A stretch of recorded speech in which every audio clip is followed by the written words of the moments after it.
The startup. Hey YouTube, I'm Brick Smith, and welcome to Forever Sorting. As always, is that guy right there. Hello. Hello. That's Kevin. It's me. Look, everybody, it's Kevin. It's me again. Welcome back. Welcome back, Kevin. everybody. To What's up, Forever Kevin? Sorting. Kevin, who's that? Oh, who is that? What the hell? So, we mentioned in our last episode, or maybe the last two episodes, I think, that we did want to start spicing things up a little bit over in the old Forever Sorting, just so you guys don't get bored.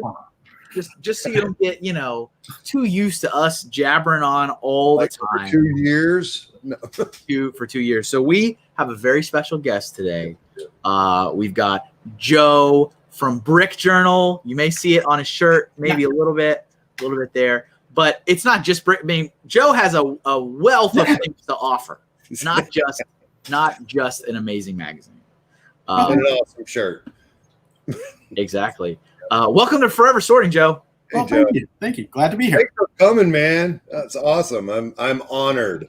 Well, I am too. Nice to be seen. Thank you. He's talking to me, Kevin, not you. So you know what's funny? Right off the bat, your backdrop, the way it looks, like, because how it's like black on the like deeply in shadow on the side, it almost looks like a Hollywood stage set. Like you're on, like, you know what I'm saying? Like it's like a fake bedroom. Is it a real bedroom? No. So it's like all of a sudden some other like public access person comes in, like, this is my turn to use the room. I'm waiting for the gift to just push the wall out of the shot now. I don't know. For some reason, I'm like, it's on wheels. It looks interesting. But yeah. So, Joe, would you like to tell everybody who in the world are you and what people should know about you? Sure. I'm editor to Brick Journal magazine, and that's been a magazine that's been out for about 10 years in print, and about 2 years before that, it was an online publication. We were the first Lego fan magazine. Nice. And I was, if you want to take a look at generations, I was probably generation 1.5 in terms of Lego fandom. And because of that, we've been able to see a lot of things happen with the community. I've also done events. I've run a couple of events myself. And generally speaking, if you see me in an event, it's probably because I'm busy looking for people for articles or just playing around. Nice. This is true. I don't mean to sound rude, but like, I forget that you ran a show. Like, I don't know why that's a thing. I maybe like, that's a big deal. I've heard not Kevin, but I've heard other older AFOL say that they call it something like it's different. This one of the shows that they ran, like, what was it? JoeCon? Yeah. JoeCon is actually, that was BrickCon 2. Ooh, bad. That wasn't BrickCon. I'll get shot for that one. They don't watch this show. You're good. Rain will kill me. No, that was BrickFest 2006. Okay.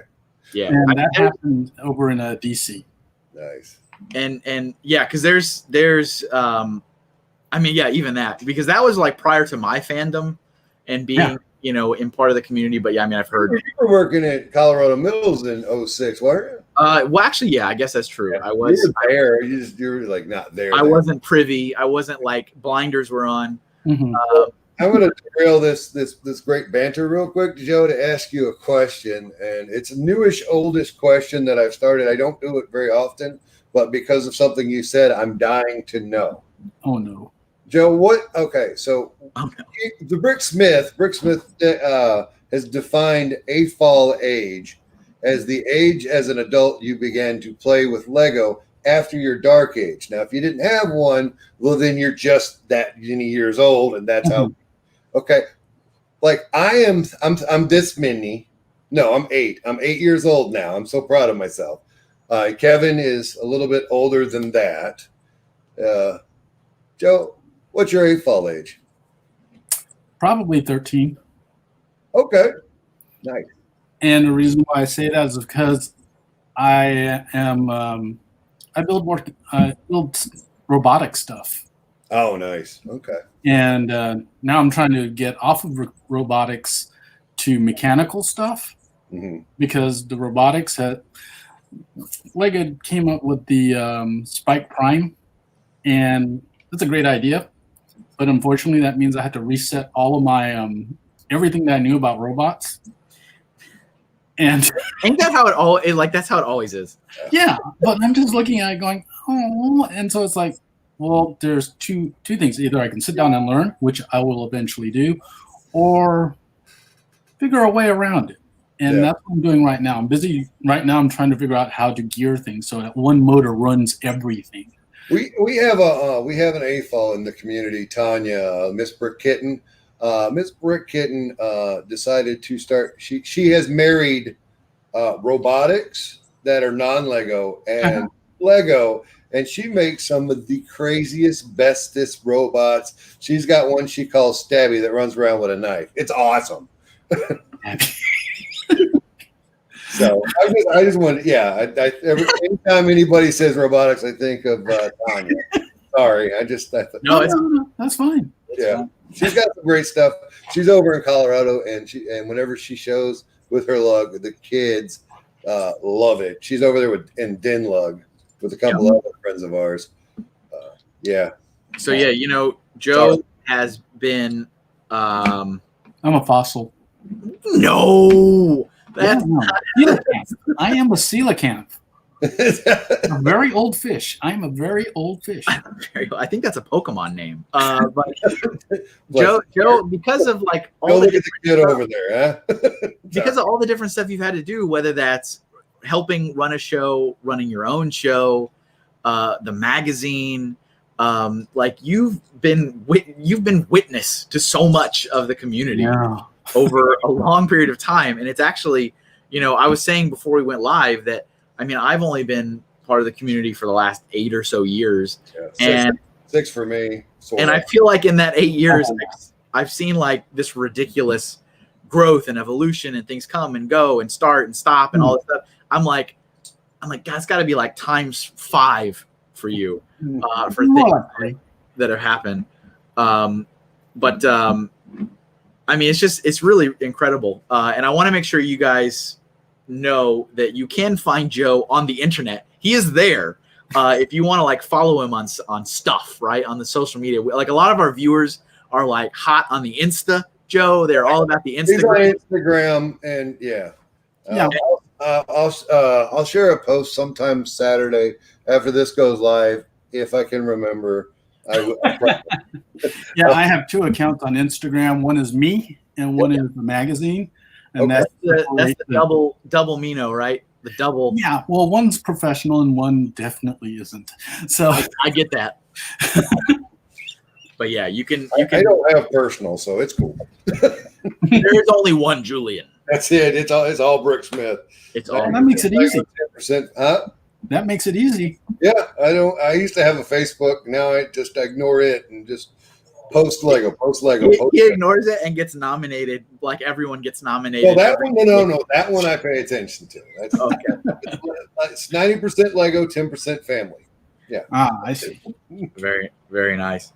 So yeah, Julian, what like this, I'm trying to think, because again, a lot of what we do in the show is kind of bridging together newer AFOLs and like the YouTube community and people that are really active online, and the older kind of to use Chris's wonderful term, the old gray bricks.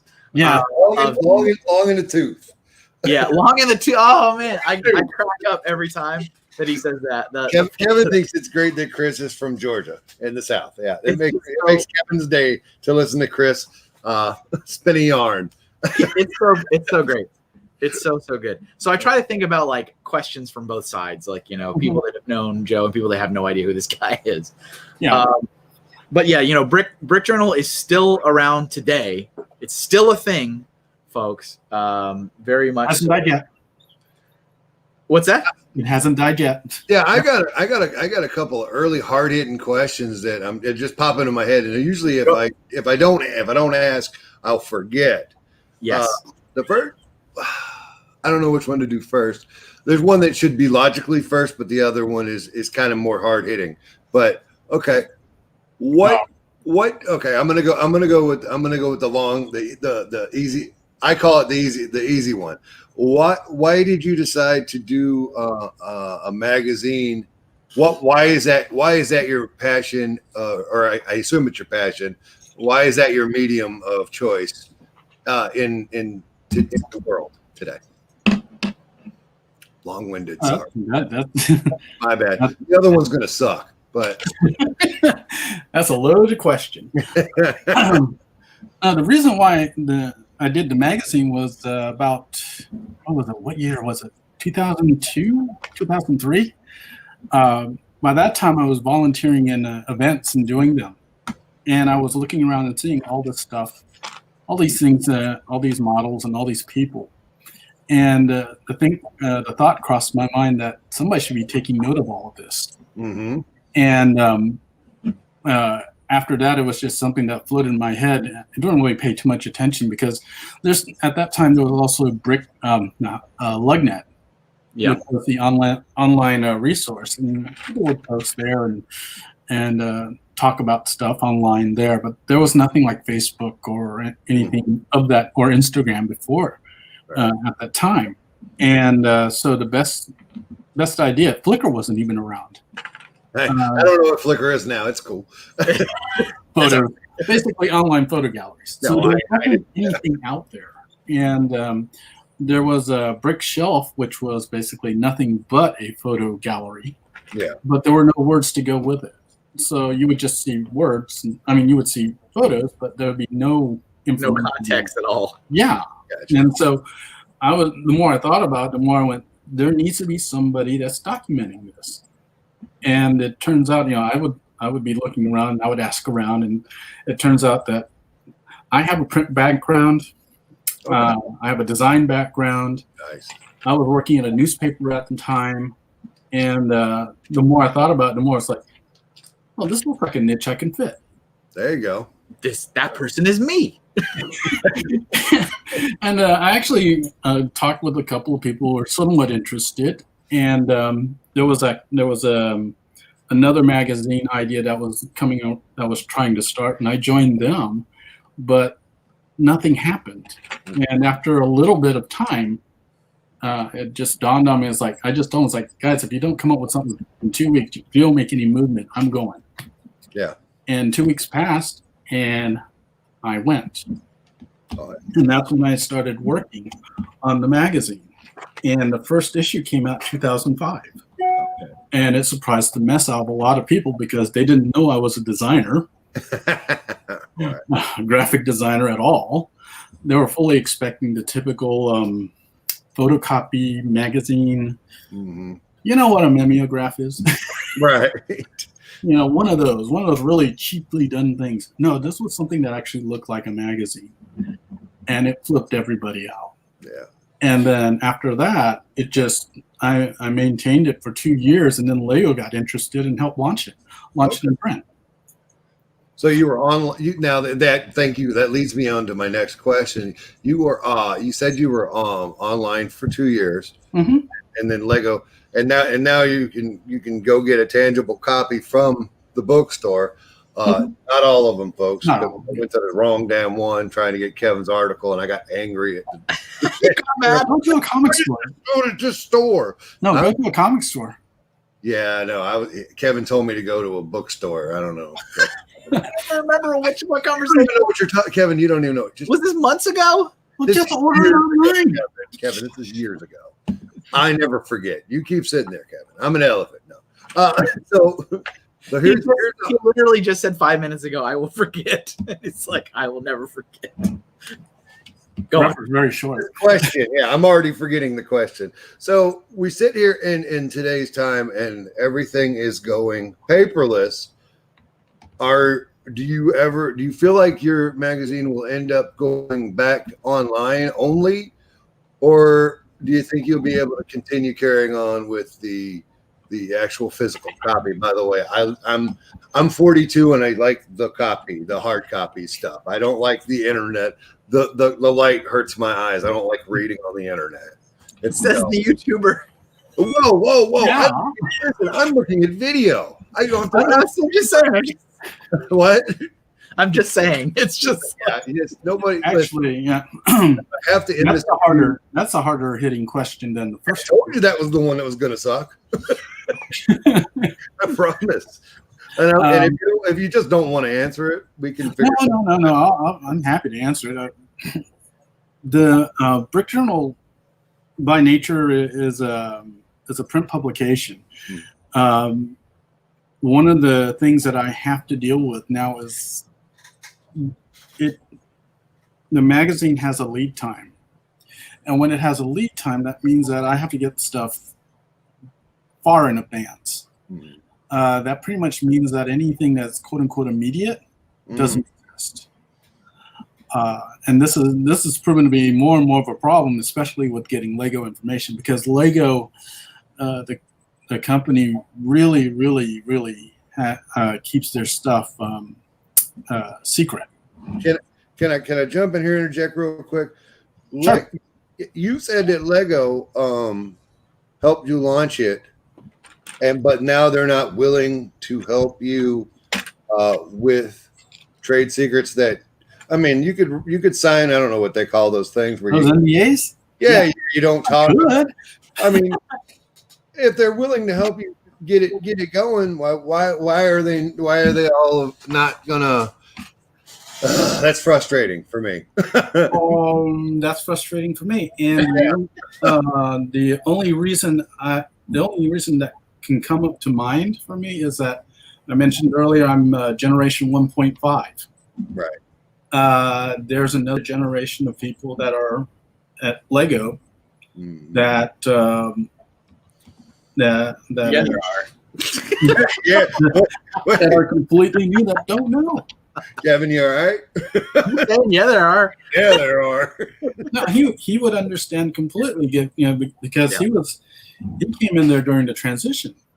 Yeah, as I've said in the program so many times, and I don't think it's a Lego exclusive problem, but Lego, the company, has a very, very bad habit of very poor knowledge transfer between employees, between departments, between teams, between branches, between offices, between whatever. It's always like everyone's in it for themselves. I want to get a new job, a new promotion, a new transfer, and the other person will figure it out. So there is constant reinvention, same mistakes. I mean, it is going forward. I've said this before. Like, I feel like it's a tire, and the tire is going in a circle, but it's still going forward. The circle's moving a little bit, but it's just like you got to keep making the same mistake. So yeah, there is kind of that whole mentality of a little bit of reinventing the wheel every time, and it's just kind of like, Yeah, and the other thing is that with the new structure, it used to be that there were the levels between me and a contact at Lego was pretty much there. Here, I can call up Steve Witt. I could call up so-and-so, and get something to happen. The structure now is no longer that way, and that's because the company's expanded so much that it created the community department, for lack of a better term. And with that, that's all I have to say. I am delighted that the community department, for lack of a better term, it's changed so many times. The names have changed so many times. I'm just like, and it's one of those things where, in order to maintain order, new rules are put into place. Yeah. And so, for me, what I have to contend with is that I have to explain to them in a form what each issue, the performance of each issue. It's like, technically that's business. Is that not business information that, Yeah, it's like, yeah. And but I have to put that in to justify my position. And true story, the past year, my ambassador left. He had a real job. He had to leave. No big deal. But he forgot to tell me that I need to fill out all the forms. Oh, jeez. This happened for a year. Wow. Whoops. And so I didn't notice until like month 6 where I got a note saying, we had to degrade you from tier 2 to tier 1. Huh? We're not even going to go into the tier system. We're not even Yeah, and so by the end of the year, which was about the top of this year, Brick Journal was gone. It did not exist because we didn't have the requisite reports. So right now I'm busy. I'm doing damage control by filling out the forms and doing all of this. And but the problem still is I don't get those emails. I don't get that inside information to, hey, I can promote the launch of X, Y, or Z, which I don't want to do now because now they're releasing sets every month. I've noticed that too. That's crazy. Yeah. New themes. Hey, plus 18 plus. Hey, what? I didn't know that was coming. Well, and also just the announcement is always like, hey, this is coming out. And by the way, in 2 weeks. And it's like, whoa, okay. Like I remember, No, now it's 2 days. It's pretty ridiculous. And do you have an opinion? I mean, you've been around. Do you have an opinion on why they're doing that? I can only imagine. I want to hear what you have to say. Well, what was the question again? Why they're drop kicking sets out the door? Drop kick. All right. Before I give you a answer on that one, I need to put in a requisite disclaimer. The views that I am just about to say right now, and probably for the rest of the show, are mine and mine alone, and don't reflect the views of Brick Journal Magazine and or its supporting corporation. Love it. I love it. Hey, just had to say. He's legally compliant now. He is 100% legally compliant. No, so what happened? Lego is trying their danged hardest to appeal to the adult collectors, and they are willing to shell out every month something that will appeal to some corner of the fandom. Yeah. And by a funny coincidence, they all happen to cost $100. Oh, look at that. Only 100.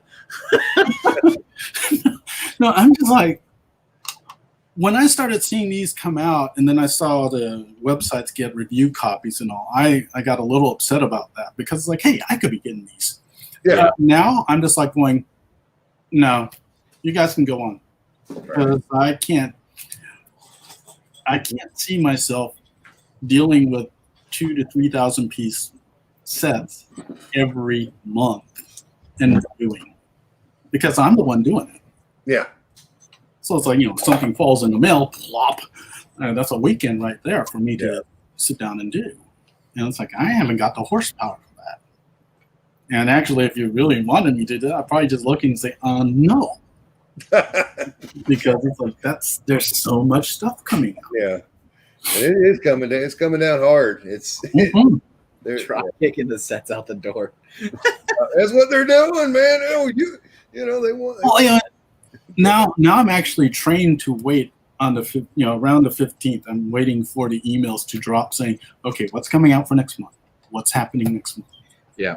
Well, we've also talked, I think, a little bit on this program, but just in a lot of the different live streams and discussions that have been happening over the last several months. There's been obviously a great deal of excitement from adults that like Lego on a lot of the products that have been coming out. Mm-hmm. And that's great. It's great to like something and then be excited for something new that's coming out with what you like. Mm-hmm. But I have just been a little concerned myself because I hear so many folks, they say these things like, finally Lego's listening to AFOLs. And I'm like, no, they're not. They're not. and I've been trying as, carefully as I can and, as methodically as I can, just interject. And I'm like, you need to understand they are in the business of recruitment. Yeah. Recruiting kids, recruiting teens, recruiting adults. They're not in the business of retainment. They don't want to keep you. They want you to come in, buy your one thing, and get out. And that's the most ever present in the adult focused lines, because they know for a fact that those adults are probably only going to buy that one set, and that's okay. They want them to buy. That's why it's $400. They want them to buy that one set. And if you look at all of the marketing photographs, it's at work on the desk. It's the one Lego thing in the whole office. It's at home on the coffee table. It's the one Lego thing, because it's for adults to Lego used to use the term zap. They would zap in and zap out because they buy the one product and they're out. I don't know if that was an industry term or a Lego term, but they would call them zappers. They'd say, we zappers is the biggest part of our business is zappers. And it's like, I've just been trying to temper expectations, because so many of those discussions, as you know, when the community as a nebulous form thinks that the company is listening and giving them everything they want, like, just listen to the discussions. They go, wow, did you see that Lego released the crocodile locomotive? They're finally listening to us. We're going to start getting packs with all the animal molds we want in it. We're going to get monorail back. And they just start listing off this wish list. My Sandy Eagle impression. It's just every time. And it's just as you said, it is like that. He's right. It's almost like I was even after all these years and listening, I have taken off the rose-colored glasses ever since I met Kevin and have discussed behind scene. Kevin gave us the PG version of what went on at Lego on the show. He gave me the rated R version in post show, so I got to hear all the juicy bits. It was just the real. And I was like, 18 plus. They're finally taking care of the grown-ups. And Kevin's like, no, they're not. No, they're not. Stop it. I was quickly snapped out of my Lego stupor. Yeah.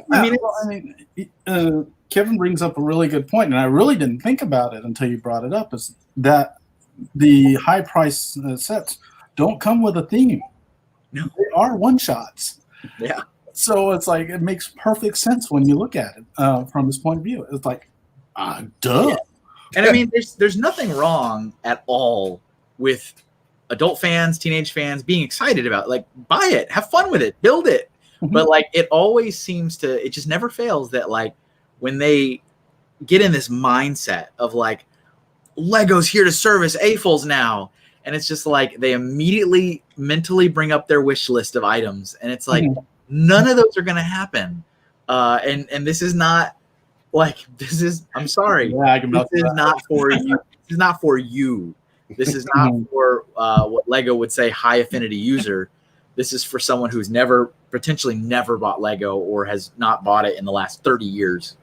And they're hoping that this will be something that will get them to pull the trigger and buy one set and give them $500 and then move on. Yeah. But we all digress. This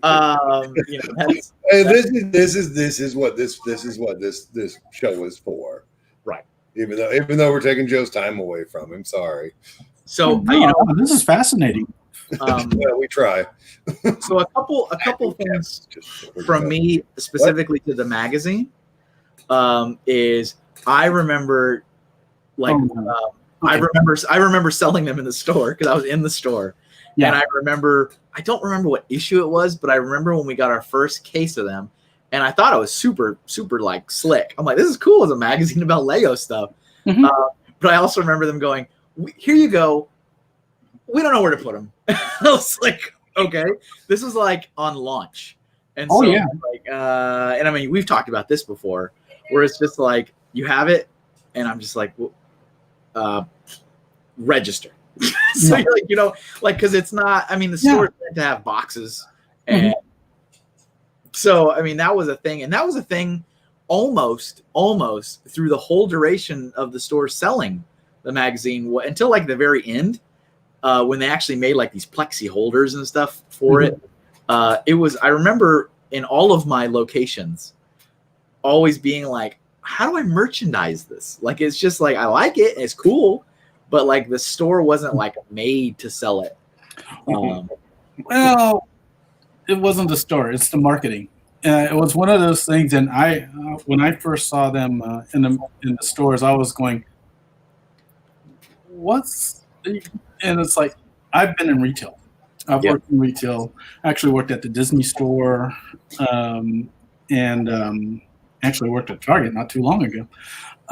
But the thing was, it's just that from my experience with a Lego store, I learned that the guys who do the merchandising at the store are incapable of marketing anything outside of a Lego box. That's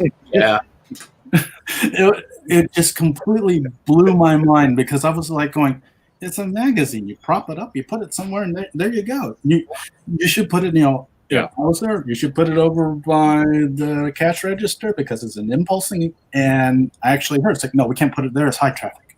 Oh, yeah. And I'm like, okay, no problem with that. You can put it somewhere over here. No. And it's like, so you end up, while I would go to, when I go around to places, I would go see Lego stores and see where they hid the magazine. And it was one of those things where it's like, the magazine is over in the back. Behind a column? Behind a column. And it's edgewise right beside the clearance base plates that were accidentally warped by the heat wave that happened last year. Whoops. Yeah, and it's like, so you had to look for them. So it was Kevin's store. No. Well, and what's interesting is that, like, so for my location, like, I was the merchandising guy, because they were like, and Joe, you probably have firsthand experience with this. They're like, oh, you're the artist. You can be the merchandising guy. Like, when you're the artist, like, they give you the most odd tasks and they somehow relate it to being an artist. They're like, well, you make the PowerPoint presentation because you're the artist. And it's like, it doesn't mean I want to make a PowerPoint presentation. No. So I was the merchandising guy in a lot of, especially when I was in Denver. Mm-hmm. As I moved up the ranks, I just didn't have the time to do a lot of that. But I was the merchandising guy, and I specifically remember there was so many rules. There's always so many rules of how everything had to look. Mm-hmm. There was a book on the amount of spacing between whatever, and then you could only use like the approved items. Like, you could put it on the shelf, but you needed to use this. And so we had these like little easels, like little tiny easel kind of things, and they were sent to us specifically to sell, I think, one of the books. I think it was that book that had the Nathan Sawaya model, I think, on the front with like the kid with messy hair. Uh-huh. It was like, I don't remember that book, like a love story, I think. Yeah, I remember that. So that was a big deal. They were like, we're going to sell these books at all of our stores, so we're going to send them with an easel that's been approved by visual merchandising to be used in your store. And I remember it was very cheap, like a little cheap easel. Yeah. But I remember trying to use that for Brick Journal after we didn't have the books. And I was like, but it's a small, stout book. And the magazine was a tall, flimsy magazine. Yeah. So I put it in the thing, and it just went, yep. I was like, well, I'm not using that. But yeah, I mean, I agree with you that a lot of the stores, the people that merchandise don't know what they were doing. Not to just say I did, but it was just like, there was so many like limitations, because I also remember when I became my own manager of the store in Arizona, I remember going and using my Lego issued corporate credit card to buy different things from like Michael's, because they'd be like, this is a better riser. I'm just going to buy it and take it to the store. And I got in trouble. I got yelled at for using unapproved items. Like, they were like, well, you can't use that riser. That hasn't been tested for quality in this location with the kids, and we don't know what materials. Do you have a safety? I mean, like, some of it's like bureaucratic nonsense, and then some of it's just like, really. But so like, that was part of it too. It was like, we did have a little pool of things. Like, we had certain risers they sent us that we could use to display models and stuff. And we had, like I said, they eventually made a plexi case that was made to like sit magazines in. Like, oh, we finally have a thing we can use. But for so long, it was just like, put it on a shelf somewhere. And yeah, I remember putting through my years, I put many things on the register, and I always got yelled at for putting things on the register. Like, don't put anything on the register ever unless we tell you to. It's like, okay. Yeah. So, yeah, the only place where I saw Brick Journal displayed decently was in Berlin. In Berlin, Germany. Yeah. And I was like, it's German. It's like an English magazine in German. Okay. All right. Yeah. You said you work. You do work at a Lego store. Did you say that? Huh? That too. Okay. How was that for you? I mean, it was a great, wonderful experience, and he's better off for it. That's what I wanted to hear. Yeah. Really, actually, no, I worked over at the Lego Imagination Center in Orlando. Okay. And I lasted 6 weeks. 6 entire weeks. Okay. Whole weeks. And the reason why is because they put me outside. In Orlando. Yeah. I did outside duty. That was the vast majority of my stuff. I would not have lasted 6 weeks. Yeah, I was outside watching kids. Watching the old kiddos. And making sure they didn't run up the slides or anything like that or anything dangerous in the play area. Orlando sucks. It's hot.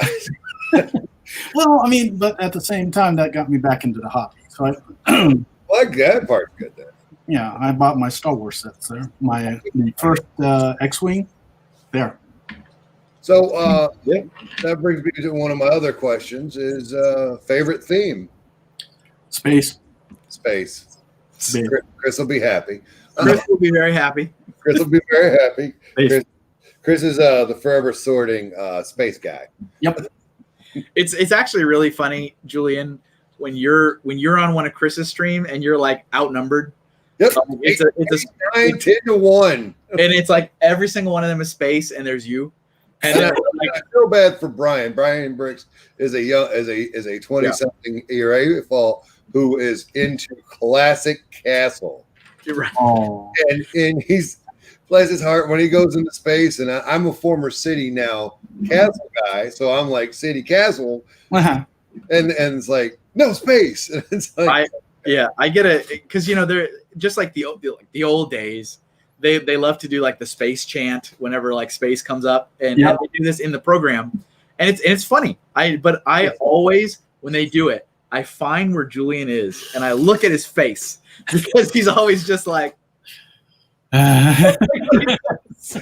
eye roll, shrug, whatever. I love him. I fortunately got to meet what I call is Fazoom, but Chris Giddens in at the Atlanta Brick Company. We did a meetup there 2 months ago. Us and a bunch of AFOLs ran up there, and we had our own. I called it the COVID Con. I maybe shouldn't have, but we all met there. And it was a pleasure to actually meet him. I hadn't met him before, and some other fellas and we just met up and hung out. Yeah, he's a great guy. He's actually he was the second AFOL I met. Wow. Well, you know what that means. Who was the first? Mike Huffman. Oh, okay. All right. Yep. A name I don't know. Should I he's a guy from Florida, and he builds a bit of everything now. Okay. He did Castle at the time. Nice. And he now works at Disney. Excellent. So here's another interesting thing, Joe, that I've learned being pulled into the YouTube community. I swear, like we didn't pull him in there. He just walked in. He was like a stray. We didn't even milk out. We had to. What was I feral? You were very feral. You're like, Lego kicked me out. Can I come hang out with you guys? I mean, that's kind of how it was. Really. Soon, Kevin. No, I mean it's kind of how it was. But yeah, one of the things that I was actually really, really shocked to find, and I'm still shocked to find, is that I swear every other YouTube person is in Florida. Like, I mean, I'm not even joking. And every single one of them, it's like deja vu every time. I'm like, oh, have you ever heard of like G-Flug? No, what's that? Have you ever heard of like Orange Lug? Nope. Have you ever heard of like any of the lugs there? By the way, I've heard of all of them. I have heard about all of them, but they're too far away and or kind of defunct. Well, and that's the thing is that for the half of the people that have heard of them, and they pretty much all say the same thing, like, oh yeah, I saw a Facebook page once and I reached out and they never replied. And it's like, it's kind of astonishing. I'm like, wow, there is enough people here that you guys can make a mighty group in this state.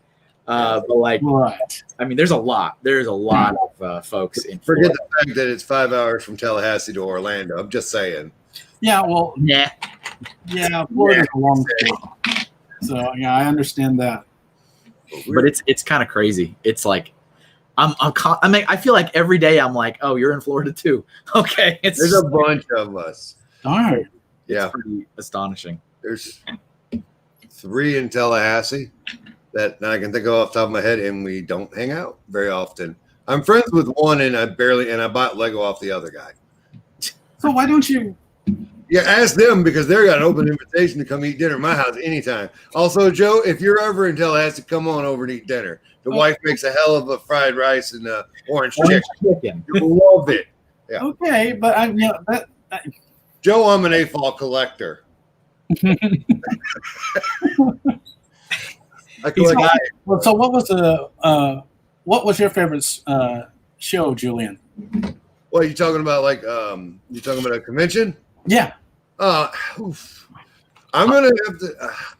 gonna have to go, and I'm specifically now. I'm gonna go with Philly 2016, just simply because it was my first. That's what I cut my teeth on, and It's always the first time. Yeah. Do what? It's always the first time. Yeah. It opened my eyes, but it also on it. God, they're so great. They're all great for different reasons. They're my children. Yeah. I love them all equally. I can't. I've said that it's like ice cream, right? Like for the most part, it's good. All of it's good. Yeah. I mean, maybe you have one flavor you hate, but it's all like you're gonna eat it. It's ice cream. Yeah. But they're like, but I really like that one.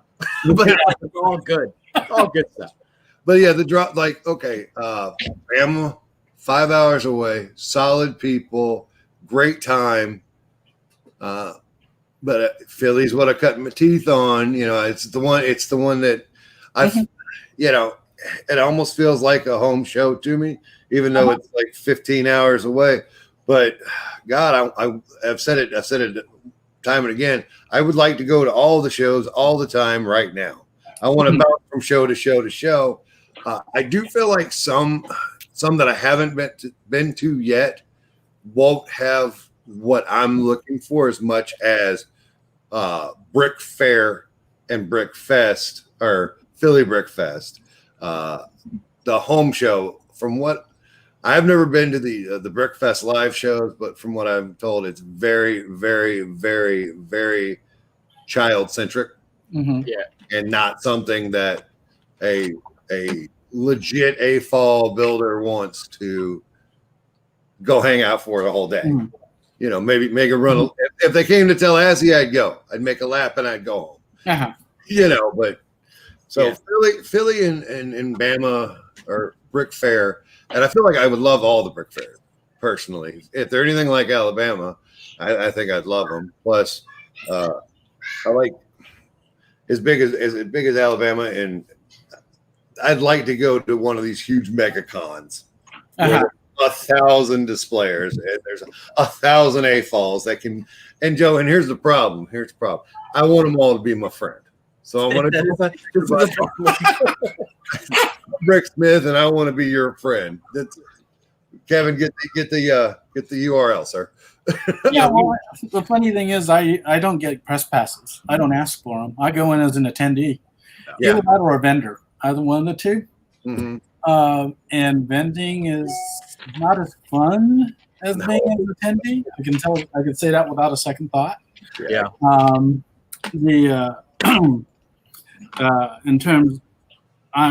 In terms of events for me, the best one, I'll get roasted. Oh, here it goes, everybody. Hold on. Here we go. All right. Dun, dun, dun. Remember that disclaimer. Whatever I say does not reflect the views of Brick Journal. The best, my home event actually is BrickCon. Okay. Nice. Yeah. Although I will say I've been over to Bricks by the Bay and I had a blast there. Part of that was because I was a guest of honor. Kevin was a guest at one point, and his head got so inflated. Are you doing this year? Are you doing the virtual BrickCon, Joe? Yeah, I gotta pay. Well, you will see some familiar artwork at the virtual BrickCon. Okay, cool. Have you been to any of the virtual events? Because what's your take on them? So I've done 3 virtual Brick Worlds.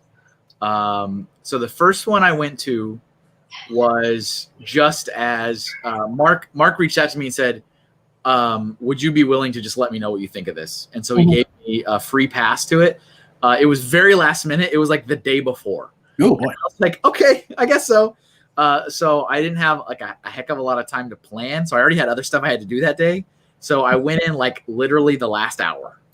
So in the last hour, free ticket, but I went to all the rooms.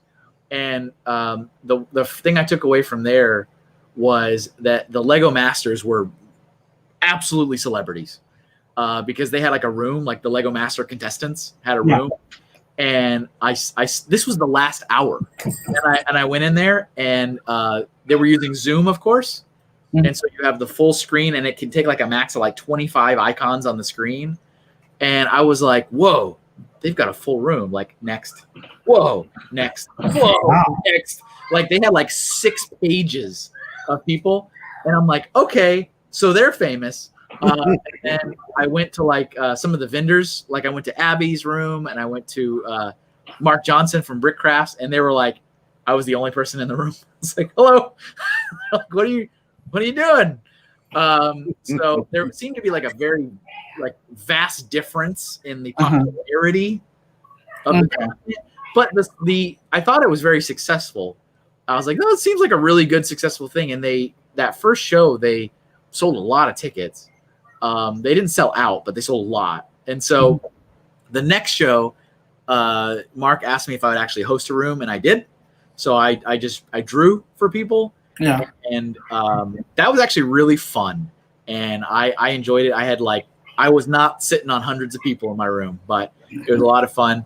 I feel like then again, I did it, and I feel like the popularity has gone down as they've done them. I don't know if it's just because it's another virtual Brick World, and it's been a month since the last one, and here's another one, a month since the last one, and here's another one. I don't know if that's a factor, or if people are just in general getting maybe burnt out because their whole lives have been online now, and so they're like, I don't want to be online anymore. I don't know. But, Kevin, with that, are the rooms changing, or like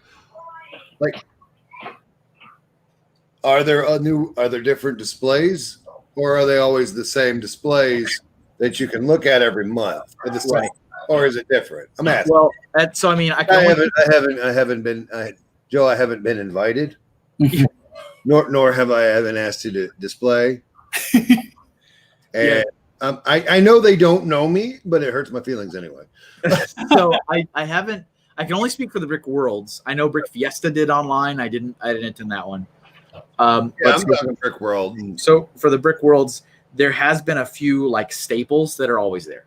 Okay. So like the GBC guys, always there. It's always cheap. And then like some of the now, hold on, I'm going to be silly now. So if you have one GBC, doesn't it just drop on the floor? I mean, or do they put their rooms together on the panel so it goes through? No, I'm kidding. I'm sorry. Okay. I'm in rare form tonight, folks. Sorry.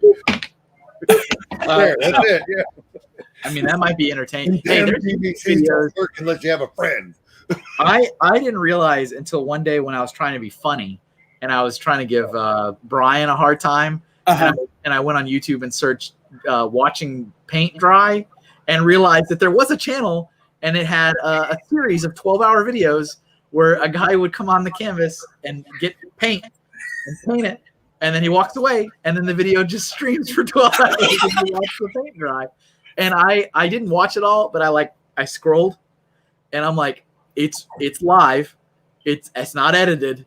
I could see it turning color because it would dry. I'm like, oh my goodness, that's the coolest. I think it had 25,000 views. Oh my gosh. You've been at work going, oh, okay. Oh, this is what we're doing now. But yeah, so what do you think, as someone who's been to so many of these shows, like, what are your thoughts in general on Lego conventions and where they've been and where they're going? And I mean, COVID aside, it's a little different. Oh, that's a good question. Let me think of a few moments. All right.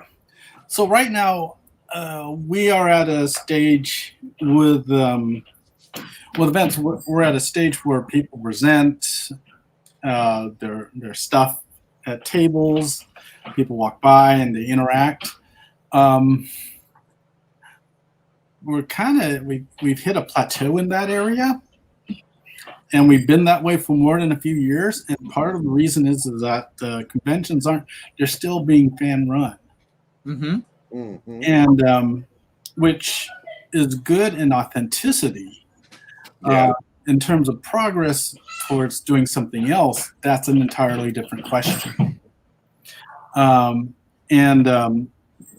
I've been to San Diego Comic-Con,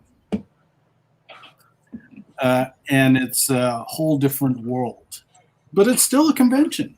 And that's because there are sponsors that make all these crazy displays and such.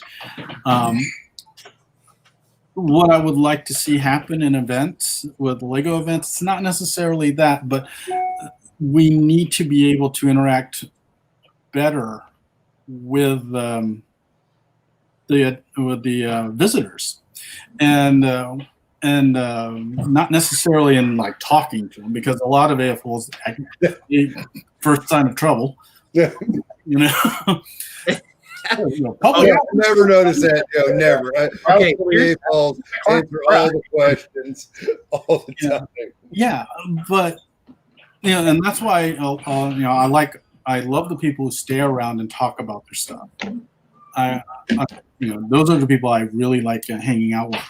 But what needs to happen is, and this is something that is going to take time, it's going to take technology, is we need to be able to create a place where people can interact with the MOCs more immediately. Because right now, if you take a look at museums used to be, hey, there's this display, and you look at it. Mm-hmm. And you look around at it, and you go look over it, you look under it, and then you see the little sign on the side, and you read it, and there you go. That's your interaction. No, we've gone beyond that now. Now we have things that, they prompt you with questions. You actually talk to or you do something. Yeah. And so one of the things I would love to see happen in any form is a digital gallery. No, but not photos. No. Joe, I hate to interrupt you here, but at Brick Fair, Alabama this year, mm-hmm. I had all of my update videos on my castle streaming on on a monitor next to my castle. Yeah, but I want to one up you on that. Oh, please do. I'm ready. Make your model digital. So you create it digitally.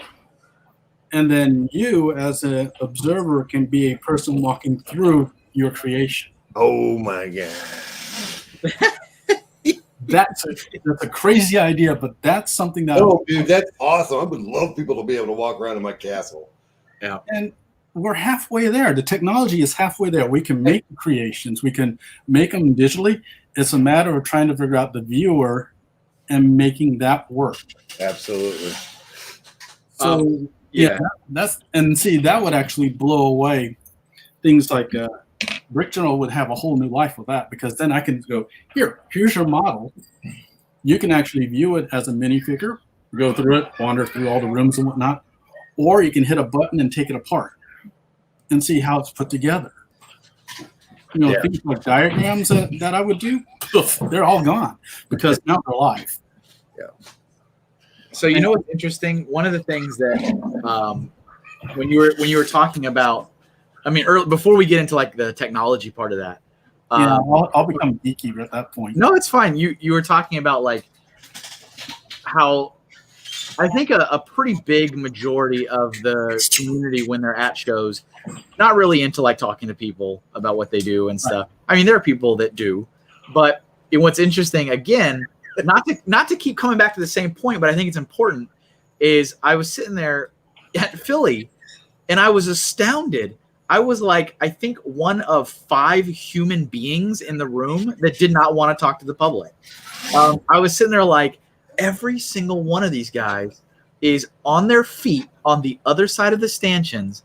They are talking with people. They're giving out business cards. They're giving out stickers. They're taking photographs. Autographs. Sig figs. They're trading things. They're, I mean, so many people. They're getting money and they're taking. Okay, now this is a crowd I would be interested in. Well, and so I remember we did a parts draft in 2019 in Philly of over, was it 1,600 brick boxes, 1,600 piece brick boxes, and we did it live on the floor while we were at the show on Sunday. I just remember sitting there. I remember again many late night conversations with Todd, and I'm sitting there going, Todd, it's incredible. I'm like, everybody in this room wants to talk to the public, and he's like, what? I was like, yeah, no. You don't like, because and I mean, when you start, that's a YouTube group for you. When you start to think about it, it makes sense. You're like, all these people live and breathe showcasing their stuff to an audience. That's what they do. And I'm sitting there going, man, this is a different type of energy that is not really present at a lot of the other shows. And it's very specific to the Philadelphia show. It's not the Brickfest Lives really anywhere else. It's just that Philadelphia show, home show, which was the first one, and that's really the only one that I, like me personally, consider to be like a con. The rest of them I think are very much like public expos, and they're there to make money and all that kind of stuff. But that was one of the things I noticed too, was because I mean, hey, I'm not gonna lie, like I have spent more time in my lifetime talking to people. I'm done. I'm like, you know what? There's that thing I made. I'm gonna go watch a movie. I'll be back. But which is why it was funny, because when I was there, I struggled to find people to leave the expo hall with me. I'm like, I don't want to be here. That's the other thing now, Joe. When the people did go, we went in groups of 30 and 40 to eat, because that was the whole clique. It was like, let's go. Wow. Yeah, it wasn't 5s and 2s and 7s. It was 40s. There are several pictures of us, 15 down one side and 15 down the other side. Wow. Yeah. That has me curious. I think it's worth it. I mean, I think it's worth a visit, but that's just my opinion. But one of the things that I've also kind of taken away from being, fortunate enough to visit so many shows is that there's a lot of really good stuff from a lot of them. And I cannot help but think, man, if there was a mastermind that took all the strengths of all of these shows and put it together, it would be like the show to end all shows. Because I mean, I see things that I'm like, wow, they really do that. They knock like Brickworld. Brickworld takes the programming to enrich your hobby and knocks it out of the park. That's what they do. The Philly show is all about like talking with people the whole time they're there. Like everybody engages with the public, all of them. Brick Fair is all about that, like that grassroots feeling that you're with a bunch of other like fans, which is hard to replicate in other places. BrickCon, I think, has one of the best locations. It doesn't get much better than being underneath the Space Needle and Icon. There's like so many brilliant little things, and I'm like, man, somebody out there needs to be like taking the notes, and because I feel like there's certain stuff that just it's unique to a location or whatever, but there really is some strengths that could be replicated and put in one thing. But I mean, it's going to take. And the other thing that, to your point, I think I feel like in order to be like this behemoth show to rule all shows, you need to have someone who is a absolute hardcore connected AFOL, and they take care of the AFOL part of it. And then you need to have a hardcore business guy who knows money and knows marketing, and they're in charge of that side of it. And they need to like keep their worlds together but separate. And both parties should not attempt to run the other person's, like, that's not no. But it's just like, I feel like, I mean, this is just my observations from years of this, is that I'm like, there's a lot of stuff that just is home runs for getting more AFOL participants and your registration numbers up and more mocks on the table, but the public aren't going to care about it. Right. And there's stuff that the public need that the community doesn't care about. Yeah. And I feel like you can't expect one person, and so many of these shows are either one person or a small council of people, and usually it's one or the other.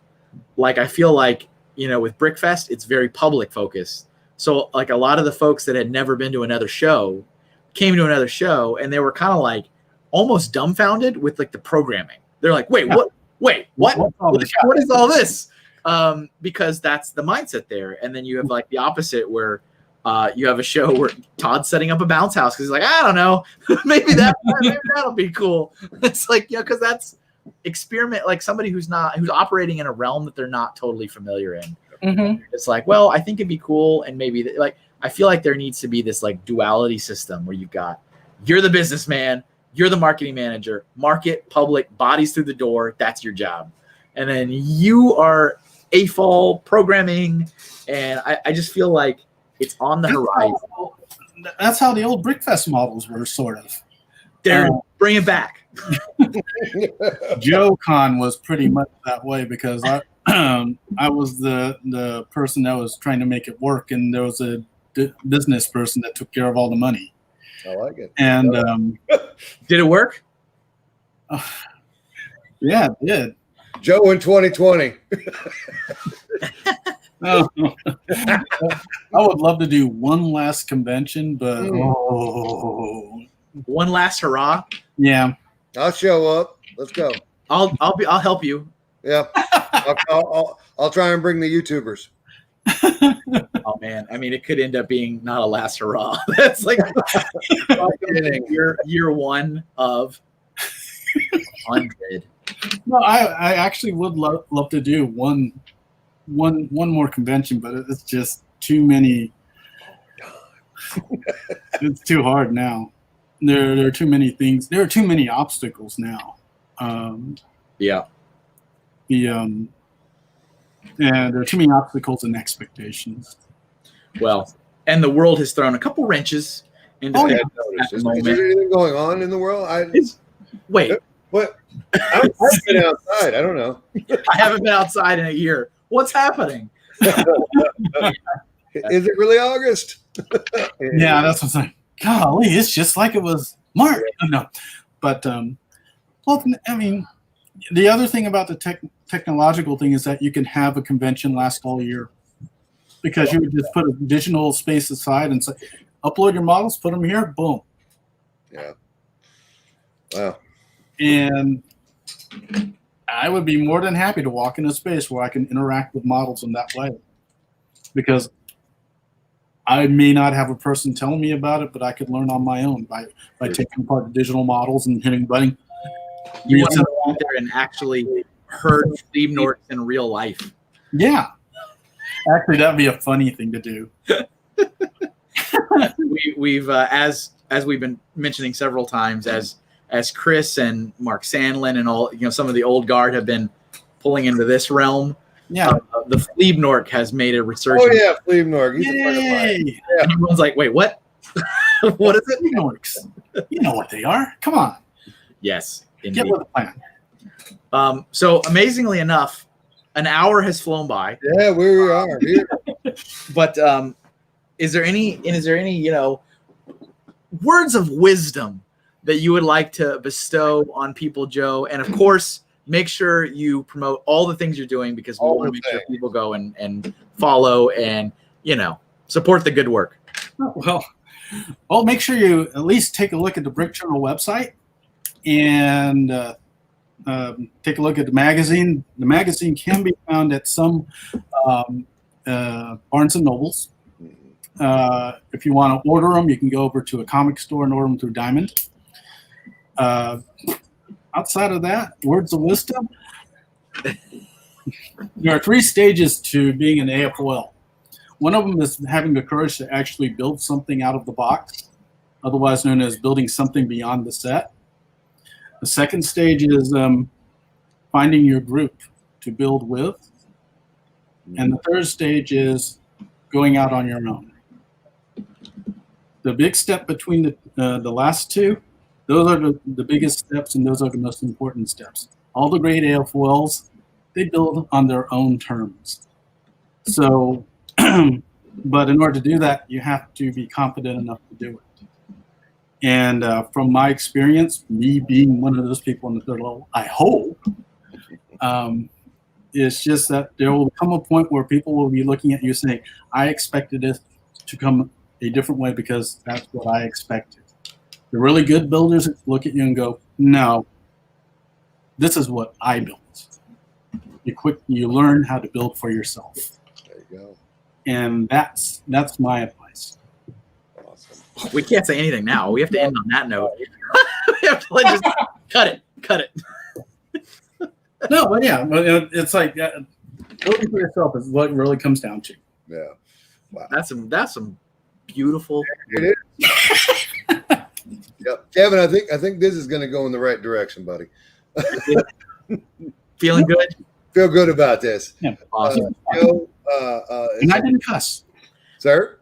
That's true. You did not. You should have. If you need to now, go Julian, ahead. he cusses like a sailor. Yeah. Just a little bit. Joe, we really appreciate you coming on. Oh, In the future, if you want to, we would love to have you back on to wax philosophical about more ABS if you're down for it. Sure. Yeah. I guess I'm gonna do the thing here. Do the thing. Okay. That's Joe. That is Joe. That's Kevin. Hey, you got There you go. Say it. We don't have to say it. Guys, thanks for listening to another episode of Forever Sorting. Yep. Remember, You gotta love those bricks. Bye, everybody. Bye.